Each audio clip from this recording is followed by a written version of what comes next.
여러분 안녕하십니까? 힐링 토크 회복 플러스의 하근수 목사입니다. 안녕하세요. 이지입니다.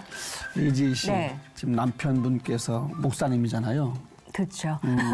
산모님이시고 신학을 늦게 공부했어요, 그죠? 뒤늦게 했죠. 큰아이 초등학교에 들어갈 때 신학교를 입학하셨으니까. 그때 생각도 못했을 텐데 네. 막상 남편이 신학한다고 할 때 어떠셨어요? 근데 하나님이 그 조짐도 보여주셨고 제가 투덜거리는 기도를 들으셔서 목사님은 존경하겠는데 남편은 점점점 했던 기도가 있었기 때문에 옳게 왔구나. 예, 그랬죠. 지 아내도 사모가 될 것은 전혀 꿈도 상상도 못 못했어요. 네, 맞아요. 제가 한번 물었거든요. 혹시 내가 네. 저 강원도 산골이나 저기 멀리 가면은 네. 갈 수 있겠냐 물어봤더니 나는 목사한테 씹은 게 아니고 네. 당신이 좋아서 사랑하니까 왔는데 같이 가겠다고 그러더라고. 너무 감동이었어요. 예. 어때 우리 지희 씨도 네? 남편께서 저기 오지나 하나님이 저를 아시기 때문에 제가 감당할 만큼만 보내시겠죠. 내가 볼 때는 아마 잘할 것 같아. 정말 우리 예? 이지 사모님은 우리 남편 목사님이 사모님 덕을 많이 볼 것 같아. 하나님이 시키시면 뭐 가야죠, 뭐. 예. 오늘 모실 분은요. 네. 택배도 안 오는 곳. 네. 우리나라의 그 오지에 들어가셔서 야. 귀한 영혼들을 복음을 들고 들어가서 전하고 계신 참. 아주 귀한 너무 귀한 부부 분이시네. 목회를 하고 계시는 네, 분이십니다. 강원도 덕천교회 최기수 목사님 모시고 그 이야기 들어보도록 하겠습니다. 어서 오십시오. 어서 오세요. 안녕하세요. 반갑습니다. 강원도 첩첩산 중의 오지, 정선 작은 마을에 덕천교회를 지키는 최기수 목사. 폭력과 가난으로 아픔이 많았던 시절 속에서도 항상 하나님이 지켜주셨기에 고난을 통과할 수 있었다. 오직 소명 아니면 갈 수 없는 곳, 첩첩산 중에 다 쓰러져가는 교회에서 주님만이 이루시는 놀라운 기적을 목격하게 되는데, 간증과 고백을 담은 책 부름받아 나선이 몸 어디든지 가오리다와 함께 찾아준 최기수 목사의 회복 스토리를 만나본다. 얼굴은 도시남자신데요. 그러니까 내가 이제 그 말하고 싶었던 거예요. 예. 도시분 같잖아요. 브라운관에서 나올 법한 강원도 덕천? 네, 정성군 신동. 정성군. 네, 저도 네. 처음 정선 들어봤지만 네. 전 처음 들어봤어요. 네. 어떠한 곳인지 한번 소개 좀 저희는 해주시죠. 강원도 정선 신동읍이라고 네. 그 덕천이죠. 지금은 그래도 길이 좀 많이 좋아졌지만 네. 이제 제가 들어갈 당시만 해도 그러면 차가 한 대 간신히 들어갈 수 있는 산을 이제 몇 개를 넘어야지만 만날 산도 수 몇 있는. 개 넘어요? 네.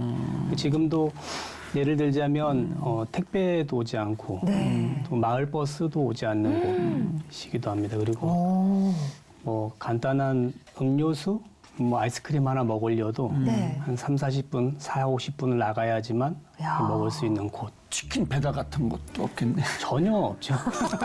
치킨집조차 예. 지실 못 가겠다. 치킨 배달. 새벽 배송도 안 되고. 저희가 처음에 들어가서 저녁에 치킨 야. 너무 먹고 싶은 거예요. 그러셨겠다, 진짜. 그래가지고 치킨 너무 먹고 싶다고 아내도 그러는데 네. 치킨을 배달할 수 없는 곳. 그래서 여기가 진짜 오지구나 네. 싶었죠. 냉동식품을 많이 갖고 들어가셔야겠네요.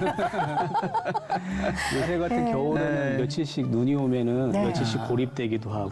고립도 되고. 네네. 어제 그 눈이 와가지고 저희 지역에 그래서 오늘 일정 때문에 어제 밤에 탈출을 했습니다.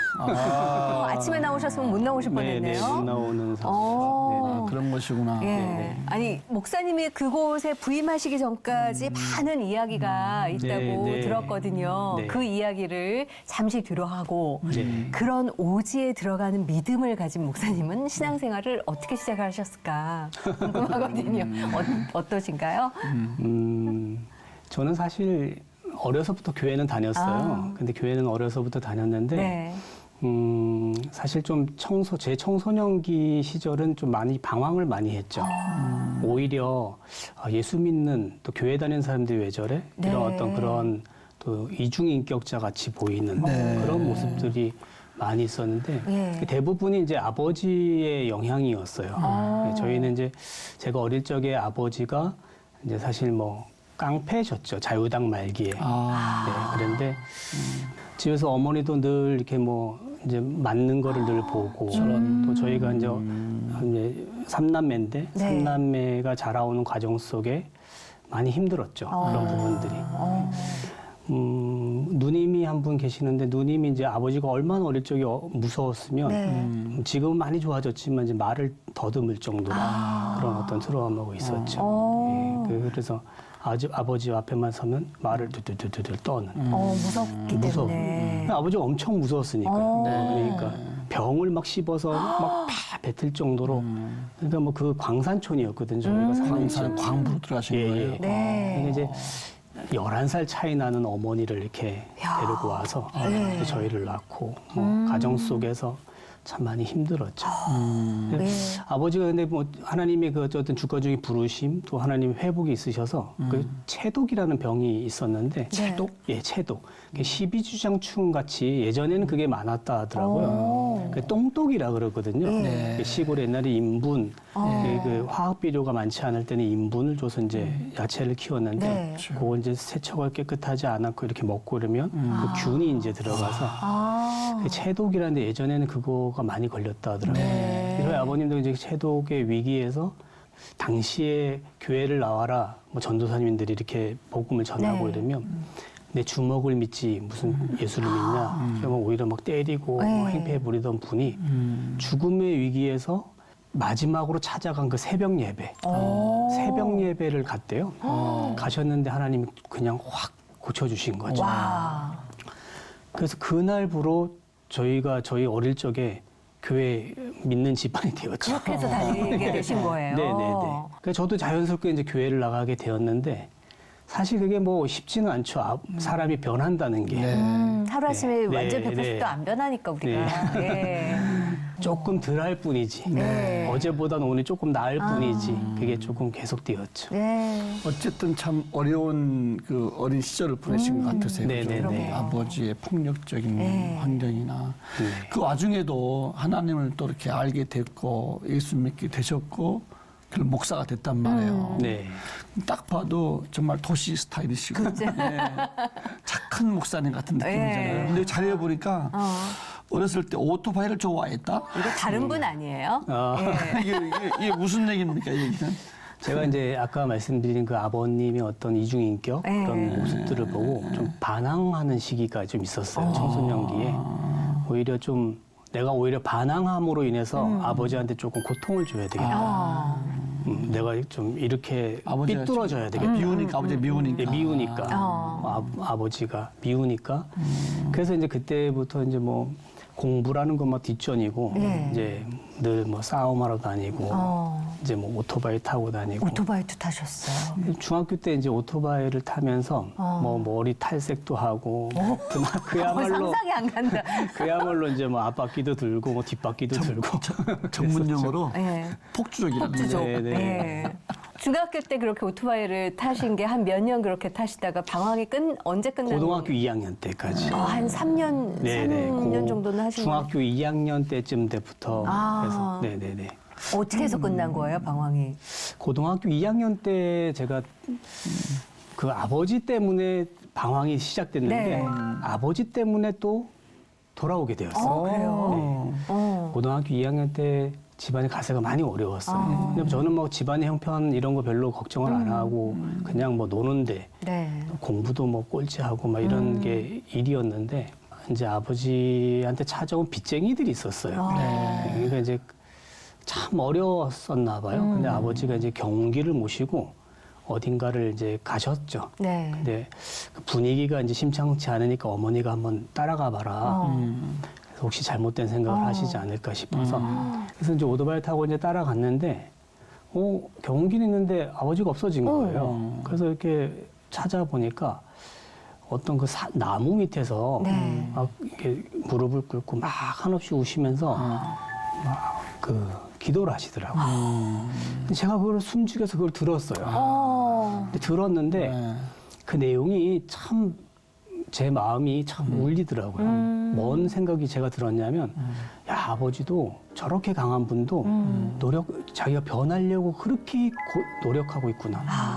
말 그대로 몸부림치고 있구나 싶더라고요. 그걸 보신 거구나. 네네네. 네. 그동안에 그냥 가식적이고 이중적이었던 그런 모습들이 그냥 내가 보는 모습이 전부가 아니고 그 스스로는 정말 변하려고 조금 더 좋은 아버지, 조금 더 좋은 뭐 부모가 되려고 그렇게 몸부림치셨구나. 근데 그 기도를 듣는데 저도 아버지도 울고 아버지는 저를 이제 제가 있는 줄 몰랐겠죠. 그렇죠. 저도 이제 한없이 울고 뒤에서 네네. 울었구나. 그 이해가 되더라고요. 네. 야, 그동안에 이제 알게 되는 거죠. 네네네. 아, 그때가 고등학교 2학년이었는데 네. 그때부터 제가 뭔 생각이 들었냐면 야, 이렇게 살아서 안 되겠다 싶더라고요. 그게 이해가 되어지니까 조금 더 좋은 아들이 되고 조금 더 좀 변화되는 아들. 네. 그래서 이제 그때부터 공부를 시작하게 되었고 그때부터 이제 오토바이를 안 타기 시작했고 네, 사고를 들치게 되었죠. 근데 공부를 안 하다가 공부를 하면 네. 예. 많은 일들이 벌어지잖아요. 잘 되시든가요? 어떠셨어요? 그러니까 공부를 전혀 안 할 때는 네. 그게 꼴찌하는 것도 쉽지는 않더라고요. 꼴찌를 제가 해보려고 노력을 많이 했는데 일부러 막 해보려고. 일부러. 근데 꼴찌는 진짜 넘을 수 없는 벽이 한 명 있으니까 이 꼴찌가 안 돼요. 꼴찌는 전혀 이게 한 번도 못 해봤고 네. 뭐 53명 중에 뭐 48등 뭐 이렇게 뭐 할 수는 있어도 예. 이게 꼴찌가 잘 안 되더라고요. 근데 그렇게 공부를 안 하다가 고등학교 2학년 때 이제 공부를 좀 해야 되겠다 네. 해서 진짜 공부를 시작했어요. 근데 공부를 시작했는데 7등 했어요, 정규 7등. 반에서 7등 아니고 전교 7등이요? 네, 정규 7등을 47, 8등 하다가 네. 반에서. 이제 물론 반에서 하다가 이제 와. 그런데 어쨌든 공부를 그렇게 했는데 그 다음에 이제 문제는 뭐냐면 네. 선생님들이 믿어주질 않는 거죠. 에이, 그렇겠지. 믿을 수 없는 속차네요, 진짜. 아이, 오토바이 타는 놈인데 이놈이가. 네. 당시에는 또 선생님들 우리도 뭐 선생님들의 말씀이면 좀 하늘같이 여기던 그렇죠. 때잖아요. 예. 저희 때는 뭐 반항 이런 것도 없고. 그 다음 중간고사 때 그렇게 하고 기말고사 때 그걸 이제 증명했어야 됐죠. 네, 이제 기말고사 때 다행히 또 10등 안에 이렇게 들 수 있는 성적이 됐어요. 아버지 아픔을 보고 또 반이 또 바뀌었네 또. 그렇죠. 그나저나 지금 목사님이신데 네. 그럼 신학교는 언제 어떻게 가시게 된 거예요? 그렇게 해가지고 이제 많은 일들이 있었죠. 또 이제 그 고등학교 2학년 때 그 성적을 가지고 대기업에 이제 조선소에 취업이 되고 또 취업이 돼서 바로 한 게 아니고 3학년을 이제 취업을 나가는 훈련생 기간이 있었어요. 네. 당시에는 대우 그룹으로 김호중 회장님 계실 때 대우조선에 이제 취업이 됐었고 거기서 이제 직장 생활을 하다가 이제 군대를 가고 네. 이제 군대 갔다가 나와서 이제 바로 결혼을 하고 오, 빨리 저희 하셨네요. 아내는 이제 2살 터울인데 네. 중학교 3학년 그 한참 문제아 시기에 이제 아내를 이제 중학교 1학년 아내는 그래서 만나게 되었죠. 설마 오토바이 뒤에 태우고 다니시고 그러시는 근데 아내는 참 너무 순수해서 저희 오히려 또 제 고등학교 2학년 때까지의 어떤 많이 잡아줬던 친구가 돌이켜보면 하나님이 저를 붙여주신 친구가 아내가 아니었나 싶어요. 저희가 그런 친구였죠. 봤잖아요. 순정만에 나오는 여리여리한 주인공, 여주인공 외모시거든요. 근데 그때만 해도 뭐 그냥 후배고 여학생인데 네, 네. 결혼을 어떻게 교제를 그때까지 오랫동안 했었어요. 하다가 예, 군대 갔다 올 때까지 네. 오랫동안 교제를 정말 순수하게 했죠. 그리고 교제를 하고 제대를 하고 바로 2달 만에 결혼을 했어요. 결혼을 하시고. 네네. 결혼을 하고 이제 직장 생활을 또 이렇게 그 다른 기업에서 이제 직장 생활을 하다가 네. 하나님 주권적인 이제 부르심이 시작이 되었죠. 그래서 이제 신학을 가게 되었어요. 뭐 사인이 있으셨나요? 아니면 어떠셨어요? 저는 지금도 이제 좀 장이 좀 약한 육체의 가시처럼 좀 남아 있는데 네. 당시에 이제 제가 이 대장 출혈이 좀 있었어요. 갑자기. 결혼을 하고 얼마 안 됐었던 것 같아요. 네. 근데 화장실을 가면 그냥 막 출혈이 막 생기고 그렇게 시작이 됐죠. 그게 이제 뭐 몇 년 계속 됐어요. 그게 결국은 이제 그게 수술을 앞두게 되었었어요. 대장암은 아닌 암은 아니었는데 거고요. 이제 대장 일부 부분을 절제해야 되는 수술. 그래서 이제 여기 장루라는 거를 기구를 달아야 되는 수술을 네. 서울 이제 그 삼성병원에서 이제 결정을 할 때였죠. 그게 이제 그 당시에는 아이들도 어렸고 애기들이 없고. 그런데 하나님이 부르신 것 같아요.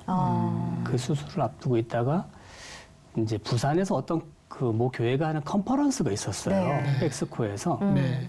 근데 거기를 이제 지금 이제 서리 집사로 다니던 교회 목사님이 가자고 하시는 거예요. 거기에. 수술 앞두고 있는데. 수술 앞두고 있는데. 그 사실 갈 수 있는 상황은 아니죠. 지금 수술을 앞두고 있으면 그만큼 제가 뭐 바짝 마른 상태에서 네, 체력도 안 되고. 체력도 안 되고 가서 이 출혈은 다 어떡할 네. 거며 뒤처리는 이게 걱정이 되는 거예요. 그런데 가자고 하셔서 일단 마지막 그 지푸라기라도 잡는 심정, 뭐 하나님 앞에 기도, 그 같이 가는 일행들이 또 같이 같은 기도를 제목을 가지고 가보자. 그래서 이제 가게 된 거죠. 수만 명이 모여 있는 그 집회 현장에서 네. 둘째 날, 셋째 날 저녁이었는지 그때의 기억이 아직도 너무 정말 충만해요. 갈라디아서 2장 20절이 막 그냥 제 마음에 아주 막 사로잡는 거예요. 내가 그리스도와 함께 십자가에 못 박혔나니 그런즉 이제는 내가 사는 것이 아니오 오직 내 안에 그리스도께서 사시는 것이다. 이제 내가 육체 가운데 사는 것은 나를 사랑하사 나를 위하여 자기 자신을 버리신 하나님의 아들을 믿는 믿음 안에 사는 것이다. 그 말이 막 들어오면서 제가 뭐라고 고백을 했냐면 네. 하나님, 저는 오늘 죽었습니다. 나는 오늘 죽었다. 나는 오늘 주님이 십자가에 못 박히신 그 순간에 죽었듯이 나는 오늘 죽었다. 하나님 나를 살려주시면 내가 하나님의 아들 믿는 믿음 아래 살겠다. 예수님 믿으면서 주님의 뜻대로 살겠다고 막 그날 밤에 막 밤새도록 기도하면서 막 그때는 또 사실 절박했죠. 아이들도 그렇고 지금 뭐 젊은 나이에 30대 초반에 이거를 한다는 자체가. 근데 제가 소원을 딱 하나 한 게 있는데 그 목사님이 그 제가 앉은 자리에서 뭐 저기 점처럼 보이는 수만 명이 모인 자리니까 저 목사님한테 한번 안수를 받았으면 좋겠다라는 마음이 있는 거예요. 그런데 갈 수 있는 형편은 없죠. 제가 누구라고 뭐 해달라 할 수도 없고. 다 이제 집회가 맞춰지고 그 교회의 어떤 가치관 일행 중에 장로님이 그 교회를 탐방 가자는 거예요. 집회가 다 끝나고. 저는 속으로 또 그 전날 죽었다 해도 이게 연약함이 있으니까 거기까지 가면 또 몇 시간 힘드니까. 그래서 어쨌든 그걸 갔어요. 한 20-30분 더 가서 그 교회를 갔는데 그 십자가가 이렇게 세 개가 서 있는 그 동산에서 우리가 이제 저를 위해서도 기도하고 이제 같이 간 일행들이 합심 기도를 막 하고 있었어요. 비가 조금 보슬보슬 왔는데 그런데 그 강사님이 그 목사님이 주강사 목사님이 그 교회 그 2층에서 뚜벅뚜벅 우산수 걸어 내려오시더라고요. 그래서 누가 저기 그 목사님 아니죠? 이러는 거예요. 그래서 그 목사님, 우리 담임 목사님 뛰어가셔서 우리 교회 이렇게 집사님 한 분이 이렇게 수술을 앞두고 있는데 안수를 좀 했으면 좋겠다. 그럼 흔쾌히 해주셔서 이제 제가 안수를 받았죠. 그런데 돌아와서 내가 쨍 하고 이게 난 건 아닌데요. 돌아오는 차 안에 이미 저는 난 거예요. 마음만큼은. 나는 느껴지는 거죠. 그리고 모든 가치관 일행들이 이미 간지 이거는 집사님 이제는 신학 가야 된다. 이런 기적이 어딨냐. 이거 오늘 집사님 이제 다 났다. 막 벌써 다 난 거예요. 근데 진짜요. 제가 도착을 했는데 하루에 10번, 12번 가던 화장실을 6번, 7번, 3번, 2번. 나중에는 정말 이게 된변이 나오는 거예요. 십몇 년 만에 제가 매 설사 출연을 하다가 된변이 나오더라고요. 그래서 병원에 갔어요. 다시 예약 작업으로. 근데 그 원장님이 그러시더라고요.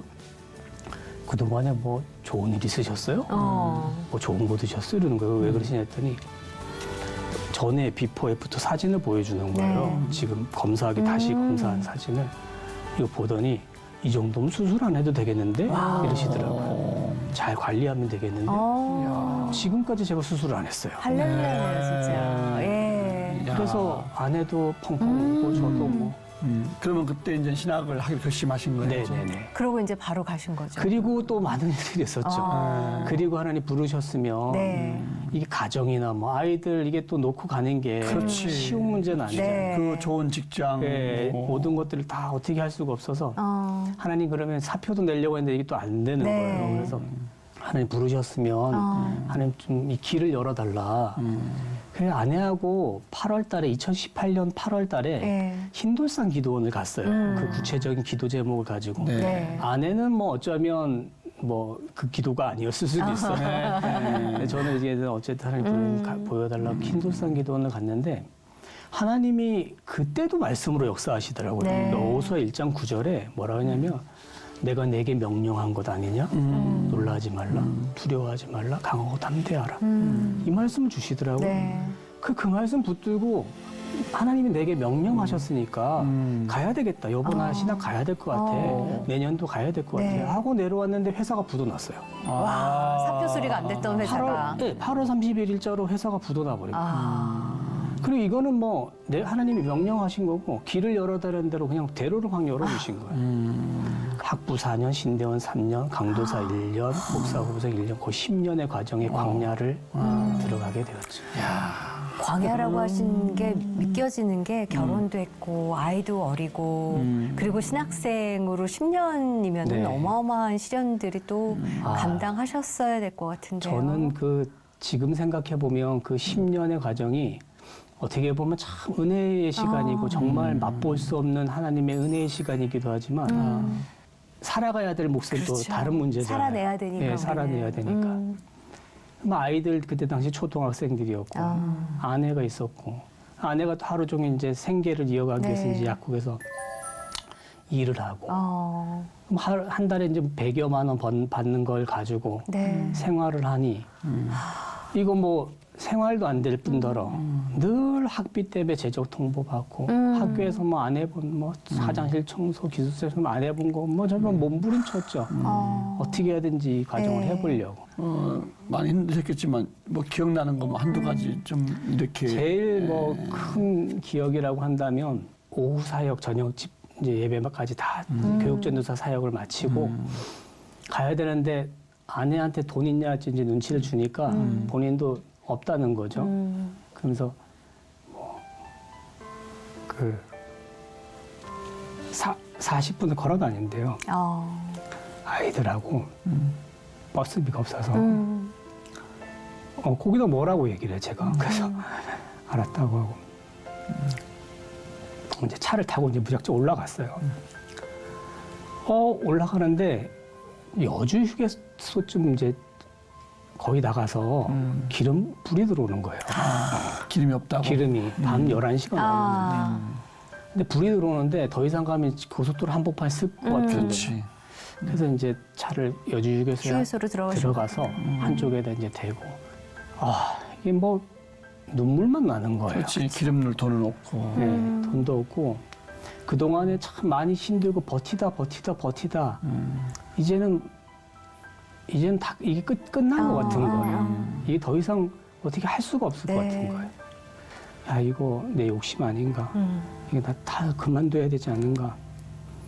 애들은 뭔 죄가 있어서, 뭔 일이 있어서 저러고 있을까? 그게 너무 힘든 거예요. 그런데 그 밤에 어떤 분이 창문을 이렇게 똑똑똑똑 두드리는 거예요. 휴게소에서요. 그래서 이렇게 보니까 어떤 중년에 지금 그분이 계시면 80대 권사님이었을 것 같아요. 교회 그 봉고차 옆에 크게 이렇게 교회 이름이 써져 있으니까 교회 봉고차니까. 아마 제가 안에서 울고 있는 소리를 들으셨는지 아마 교회 차에 있는지는 몰라도 여기 왜 계시냐 그래서 돈 없어서 여기 있다가는 뭐를 못하고 가다가 너무 피곤해서 좀 쉬고 있습니다 그랬어요. 그랬더니 이분이 이제 다시 가시더라고요. 거기서 이제 하나님께 기도하기를 하나님 저 지금 너무 힘들어요. 저 좀 도와주세요. 저 좀 도와주세요. 그렇게 막 되뇌이고 있었어요. 근데 좀 있다가 그분이 다시 두드리는 거예요. 창문을. 창문을 두드리면서 이렇게 손짓을 하시더라고요. 그래서 이렇게 뭘 건네시는데 이렇게 받으니까 5만 원이었어요. 참. 지금도 그때만 생각하면 하나님이 지금 나를 보고 계시더라고요.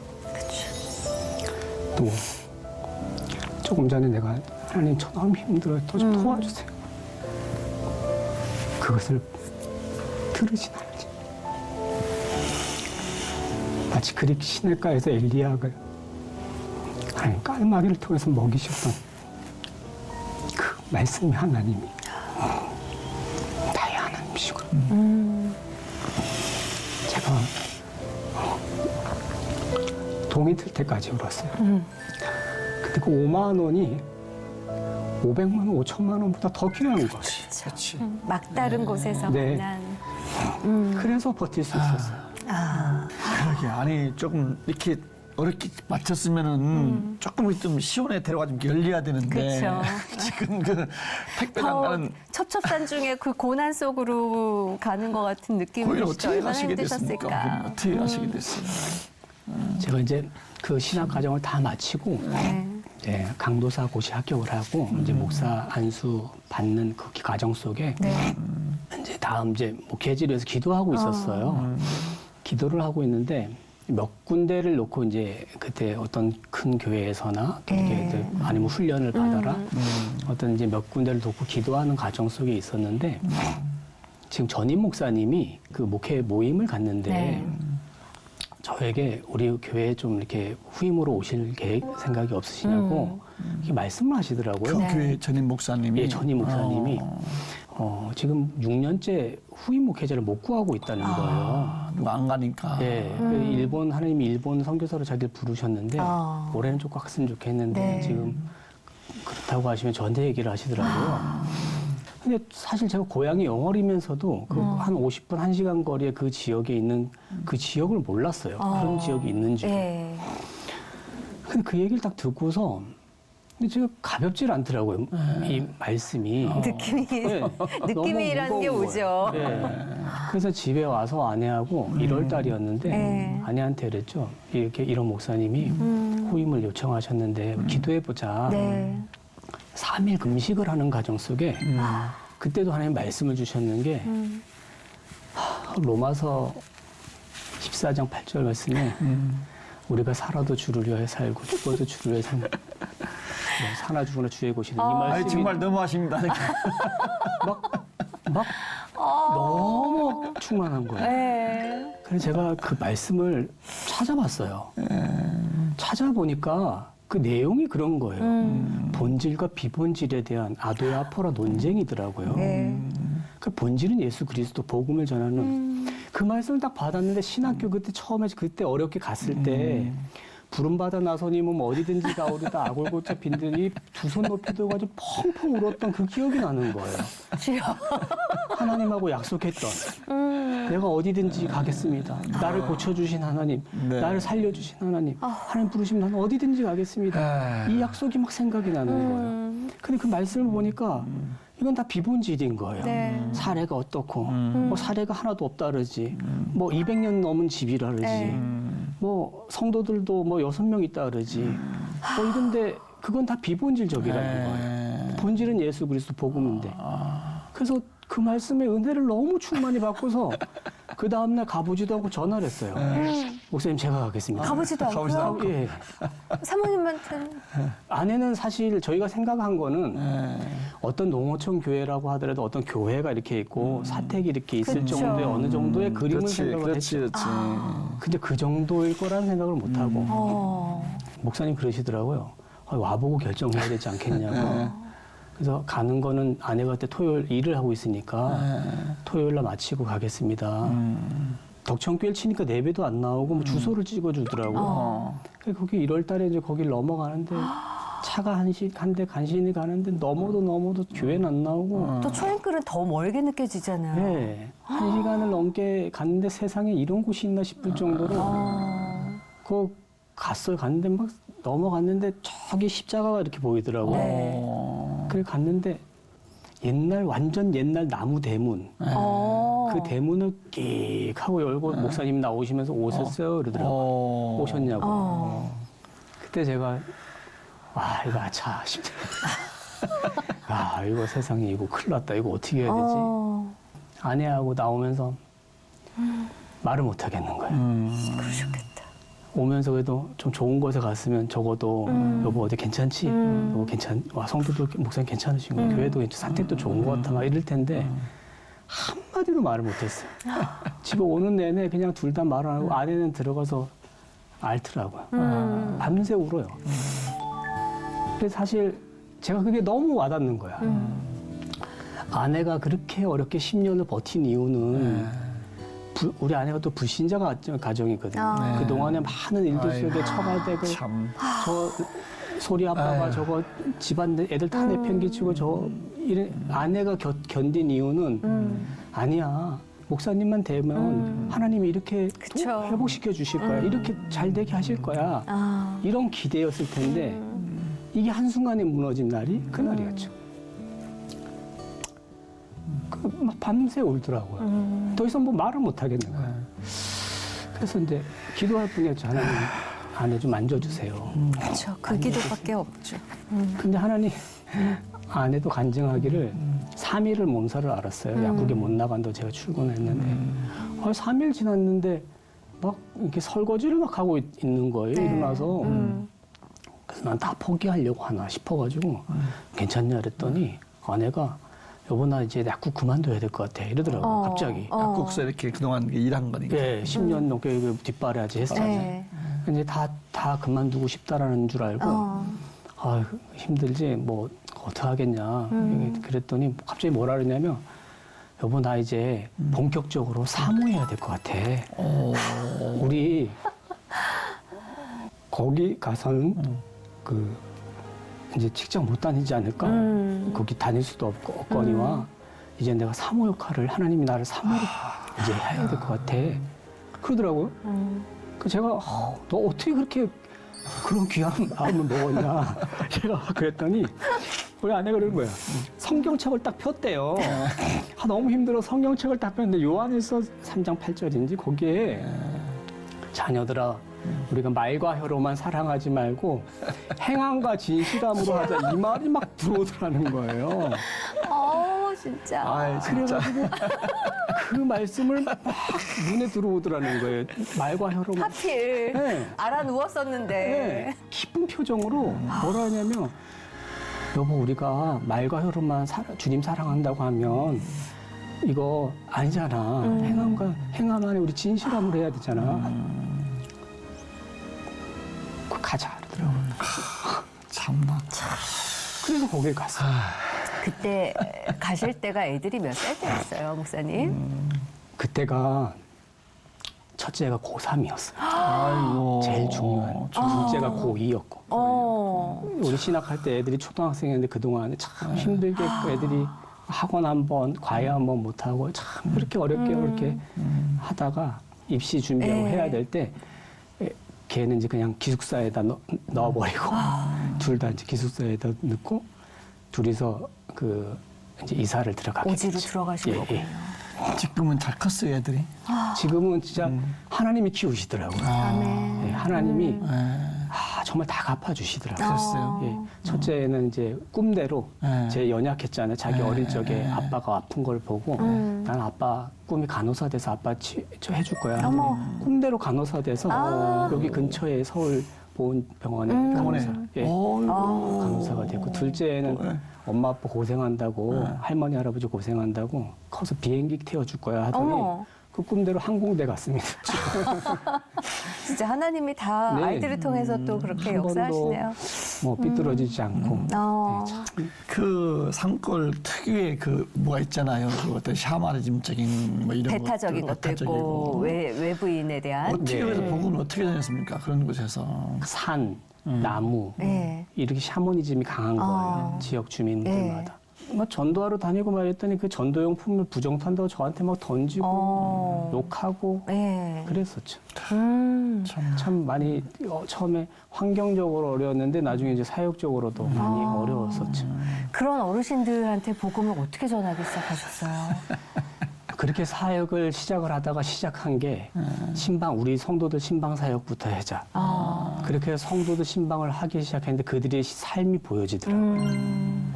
가서 이 사역을 어떻게 해야 될까 너 깊이 고민하고 하나님 기도 매일 부르짖었던 게 이거 뭐 복음을 전한다 하더라도 이렇게 뭐 하는데 어떻게 했으면 좋겠습니까? 저의 마음을 하나님 고쳐주세요. 목회가 뭘까라고 깊이 고민했어요. 근데 부활하신 주님이 제자로 나타나서 너가 나를 사랑하니 내 양을 먹여. 너가 나를 사랑하니 내 양을 쳐라. 내 양을 먹이라. 이 말씀이 들어오는 거예요. 그래서 그 말씀이 그렇구나. 그들의 삶이 내 삶이 돼야 되겠다.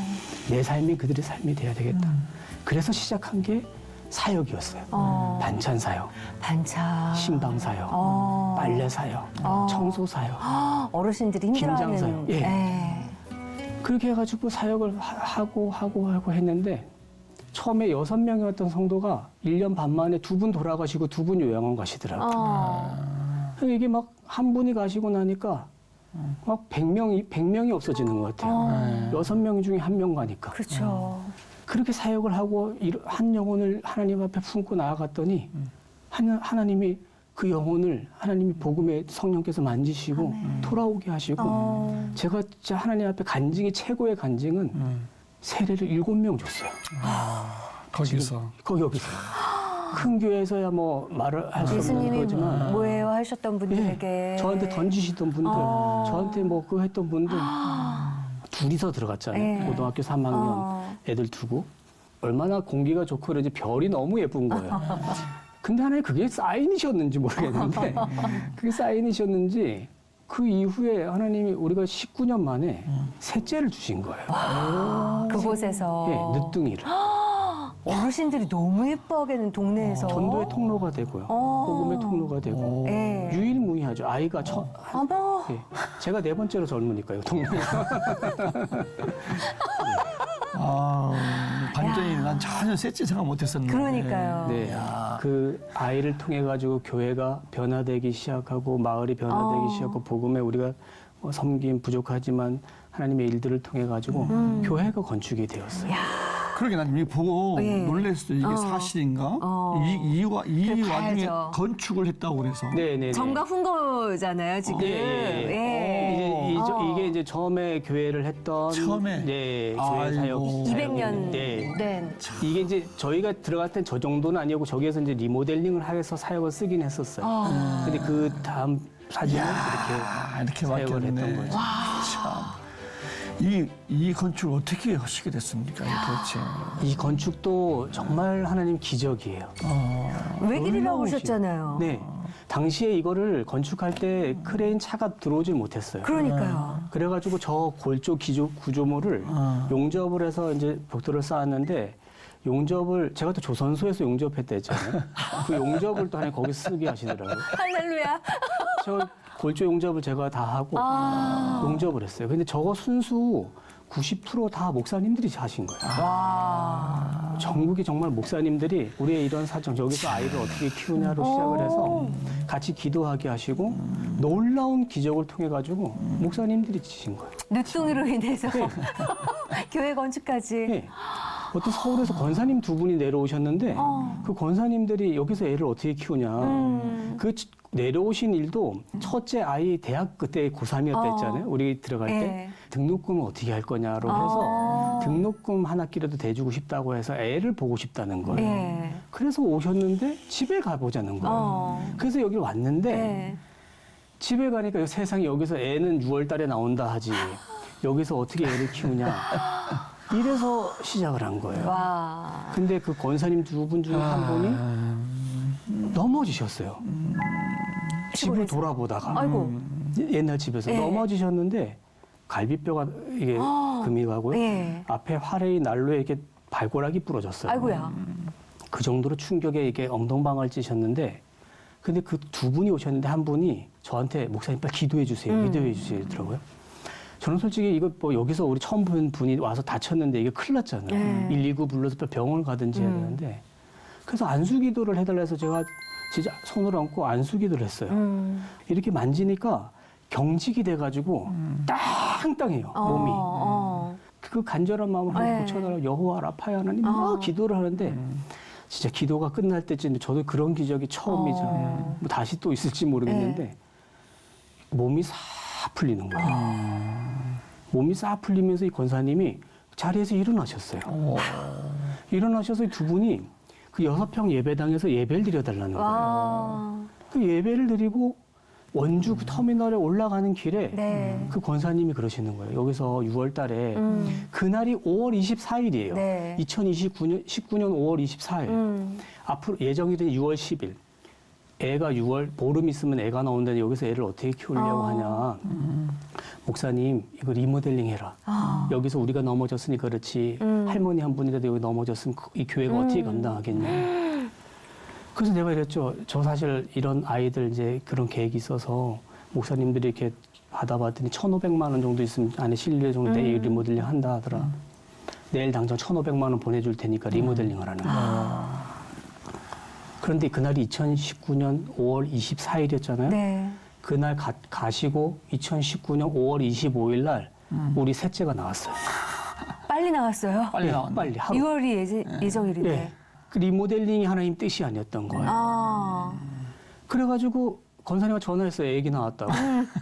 이미 나왔다고. 예. 근데 교회 건축 어떻게 할 거냐 그래서 네.